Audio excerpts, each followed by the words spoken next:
এটা হচ্ছে একটা নতুন তাওয়া, এর মধ্যে কিছুটা ঘি দেওয়া হলো।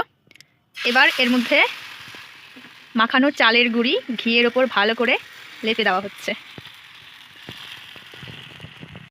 এটাকে উল্টানো হচ্ছে। এটা কিন্তু ঠিক গোলা রুটি নয়, এইটাকে বলা হয় হচ্ছে সরচেকুলির পিঠে। আমাদের বর্ধমানের ওদিকে এই পিঠের প্রচলন আছে, আমাদের মালদা জেলাতে এই পিঠেটা অনেকে বানায় না। তৈরি হয়ে গেছে আমার সরচেকুলির পিঠে। এই পিঠেটা খাওয়ার জন্য বাজার থেকে বেশ কিছুটা নলেন গুড়ের রসগোল্লা নিয়ে এসেছি।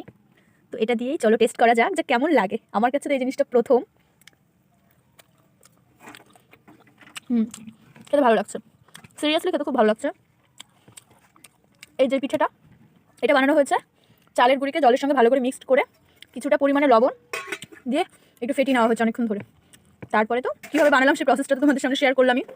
এবার তোমরা খেয়ে দেখবে, ভালো লাগবে। তোমরা চাইলে একবার বানিয়ে নিতেই পারো, একদম ইজি প্রসেস।